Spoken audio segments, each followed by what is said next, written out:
Drew here, and I really adored most of season 1, episode 5 of The Nevers, Hanged, but that twist really annoyed me. And I'm sure that a lot of you are going to think that this twist was fantastic and that it was wonderful and that it blew your mind. But to me, it was really a lot more shades of Jonathan Nolan, where he's trying to come up with something that the Reddit fans can't predict, and in doing so, the twist actually doesn't make a lick of sense. And I'm not just bitter because I didn't guess it. I'm bitter because I don't see how I could have guessed it with the assumptions that I was making based on what the story had told me. And I even had some of you pointing out in the comments that it was Amy Manson playing the reporter at the police station. So I actually did ask myself last episode, when I was rewatching the episode, I asked myself, could this be Malady in disguise somehow? And then I was like, no, it can't be. That doesn't make any sense. And, a lot of people I think are going to like this was Joss Whedon pulled a Usual Suspects, which is another movie that I happen to not like very much, although I did guess that twist, unlike this one. But I don't like this twist because, first off, I challenge any of you, if you were able to pull this off, I'm amazed at you, but why on, how would you be able to figure out what happened and how this double swap happened without going back and watching the episode with the benefit of hindsight or having someone else explain to you what happened? I don't know how you would possibly figure this out without doing one of those two things. And to me, that's a problem because I feel like twists should be guessable to a certain extent. But two, I feel like it's a frustrating twist because, like I said, it doesn't make a lick of sense. Like, if you're confused what exactly happened, you're not alone. I was very confused at the end of the episode because they spliced these clips of Frank Mundy figuring it out together in a very kind of quick cut fashion as he's having this realization. And I had to go and look at what someone else had written about this episode to figure out what exactly he had discovered. And if you go way back to the first episode, Frank Mundy was investigating this murder which he decided had nothing to do with Malady, but it turns out that it did, because the Jane Doe that he discovered in the first episode was actually this reporter that Malady has been impersonating, and she killed her way back then, and then she somehow was able to impersonate her convincingly enough that nobody who knew the woman who died, Effie Bunsen I think is the name, nobody who knew that woman suspected that it wasn't her. She was able to write this opinion article about how barbaric it was that they were executing Malady, and she was able to hang around the police station for all this time without Frank Mundy figuring out that it was Malady in disguise. Now, nothing we have seen of Malady up to this point has given us any indication that she could pose as a sane person for any period of time, so it bothers me that we're just supposed to suspend disbelief on that one. Now, maybe she has some power set that I'm missing that allows her to do this, but I don't see how she could possibly not give herself up as an insane person at some point, given what we've seen of her so far.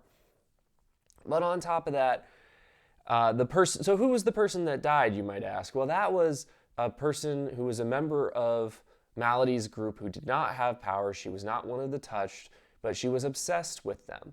And they did a swap when, after Malady gave her speech to Frank Mundy, she ran around the corner and Clara came out dressed up as Malady, and Frank thought it was Malady.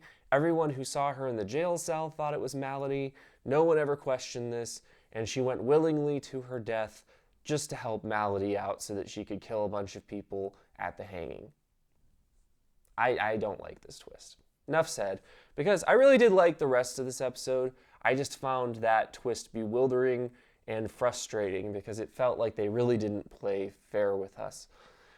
But The rest of the episode was quite strong. There were so many good moments, so many good character moments. I particularly thought the scene between Hugo Swan and Frank Mundai, where they talked about how they've both become men of desks and they have this chemistry. Some of you have asked if they were lovers, and I had said no, I don't think so. I think that it's just the animal magnetism that Hugo Swan has that makes everyone attracted to him. But in this scene, you can kind of see that they do have an interesting dynamic as characters, that maybe that there is something there. I feel that some of the revelations this episode were a tad disappointing. I was hoping that there was going to be more to do with who had Mary killed, but the most obvious candidates were the ones who had her killed. Because Lord Masson, and the rest of the members of the group discuss openly in this episode having her killed. It was also Masson who sent odium after Amalia, apparently, we find out, as he has a discussion of this with the Beggar King. I thought, though, the strongest moment this episode, I mentioned that first scene where they revealed that they were the ones who had Mary killed. They also talked about the threat of electricity, and I thought that was excellent foreshadowing for what happens at the end of the episode, the way that they express their disgust at it, but then it turns out to be a real threat to them. I thought that was a brilliant bit of writing. I also liked that moment where at the end of the episode, when Malady's plot is revealed and everyone is getting electrocuted, Hugo Swan had insulted the people in the box, saying that he liked blood but not blue blood, and then jumped down from the balcony to go hang out among the commoners. But then as the mob breaks loose and his life is threatened, he tries to jump back onto the balcony, exercising his privilege. And there's this acknowledgement from Lord Masson, who initially points a gun at his head, but then it helps him up into the box, that yes, even though you've kind of insulted us, yes, you're still one of us. I still protect you because you're one of the old kind. You're one of the old class. So I thought that was a great character moment, and I think it played into the dynamic between these characters, which continues to be pretty interesting. I also thought this episode really pitted Amalia against Penance, and I don't know why anyone would follow Penance.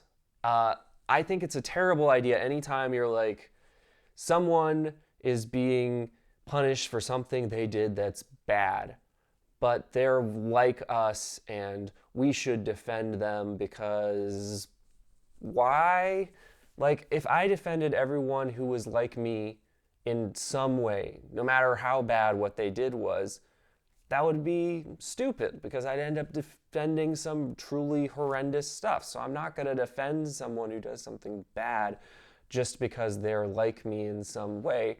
And I get it, they really did set up this frustration that the Touched are feeling, that Masson is using this as a way to kind of suppress them, to show the world that they are going to be tamped down. But to me, it still never made a lick of sense why they would rescue her, especially given that she is such a, murderous person. And it becomes all the more obvious.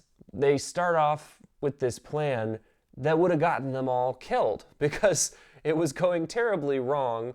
It was horribly thought out because everyone there, all the guards had guns, and Nimble almost got shot. And if the plot had continued, if Clara hadn't killed herself when she did, I think that they would have all ended up dead.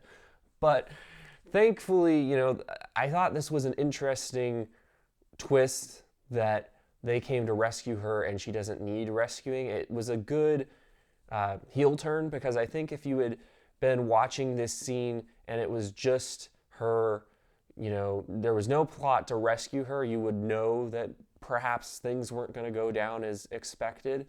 But because you have this rescue plot going on, you're distracted and you're awaiting the tension from that. And you're watching going, oh, what's going to happen? Are they going to be able to rescue her in time, or is she going to get hanged? What's going to happen? But honestly, does anybody care if Malady gets hanged? I was kind of ready for her to make an early exit from this show. I'm not, the actress is doing a fine job and all that, but I'm not particularly fond of the character, and I think that her motivations and why we're supposed to care about her is all terribly convoluted. So to me, I wasn't that invested in her fate, but the fact that they were invested in her fate made me not realize what was about to happen. I always think that these plots where the villain intentionally gets captured so that they can pull off some kind of revenge scheme are pretty interesting, and I think they pull it off pretty well here. The dread that you feel as you realize what's about to happen as Frank Mundi and Penance realize that the electricity is about to use to kill people in the crowd. That was great. And I thought that the way that they portrayed the chaos of the mob in the scene where Harriet uses her powers to break open this door so that they can get out, and then they almost trample her to death. Like, that was a very intense moment, and it was interesting because you definitely had a sense of dread during this sequence. I feel that this was as dark as the show has gotten so far, and they still managed to maintain a lighter tone than most HBO fare, but it was interesting to see, that you actually did feel that characters could die, that there was actually something at stake here. So I appreciated that. I feel like some of the powers looked very CGI heavy this episode, particularly Nimble. I didn't think that the way that the power that Nimble was using looked when Nimble was throwing down those things for the other character to jump onto. I thought that looked fake as all get out. And again, I felt like this was a terrible plan. But all in all, I thought that the chaos of the last scenes as they failed to rescue Malady and Malady's plot unfolded, I thought that that was pretty compelling stuff and a very solid ending to this episode. I'm glad that they had Malady taking off the costume that she had been wearing as Effie, because I had been wondering the whole time, I don't think that this looks like the actress, but once people said that it was the actress and someone found that the Amazon X-ray had labeled it as Amy Manson, I was like, okay, what am I missing? Because I'm looking at this face and I see like a resemblance, but it doesn't really look like her to me. But then they had her take off all the prosthetics and the wig and the teeth. I was like, oh, okay. Because I had been listening to the voice and I'm like, I can hear the voice because she has this like husky, unique voice.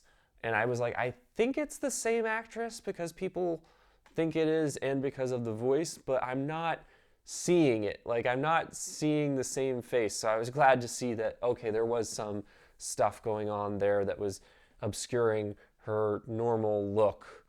I feel that it's going to be interesting next episode when we get to see what happened with Amalia and with her group as they went to go down below to try and find the Galanthe. Where that term comes from, I haven't heard it used before on the show, but it's a Latin term for a snowdrop flower, apparently. So I feel like someone very astutely pointed out online that it felt like there were scenes missing in this episode, and I kind of tend to agree with that. I felt like there was some missing connective tissue there.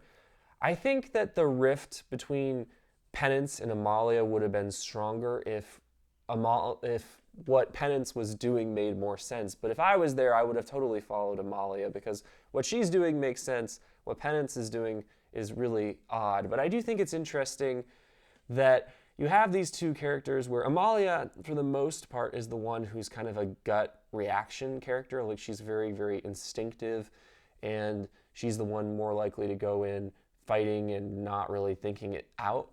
But Penance, who is the one who is the, inventor, the one who is typically the one with the plans and the one who thinks things through, here she's acting on a gut instinct, and Amalia is the one who's like, this plan is not logical, what are you doing?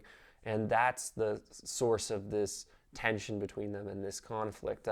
Again, I don't know why anyone would go with Penance. I know Amalia's speech wasn't particularly emotive the way that Penance's speech was, but to me it's like, really? We're gonna go rescue the serial killer? I don't think so. But on the whole, I'm interested to see what happened with Amalia next week. I feel that this season is going to be half season is going to be a little bit disappointing on the end because it wasn't designed to stand alone. But hopefully it's still, an entertaining enough episode on its own, and we get some revelations about Amalia True, who she is, who the Galanthi are, and what's going on in a lot of parts of this show. So to me, this was a strong episode. Don't get me wrong. I'm criticizing it from a place of love. I just didn't like certain aspects of it, and it felt like certain things weren't developed adequately. But the thing with a show like this, we keep complaining that it's overstuffed, but being overstuffed also means that at least there's a lot going on, and I was honestly never bored. Every scene, I was pretty riveted to the screen. So those are my thoughts on this episode of The Nevers. Let me know what you thought in the comments. If you're interested in seeing my upcoming reviews of other shows, please consider subscribing. And as always, thanks for watching.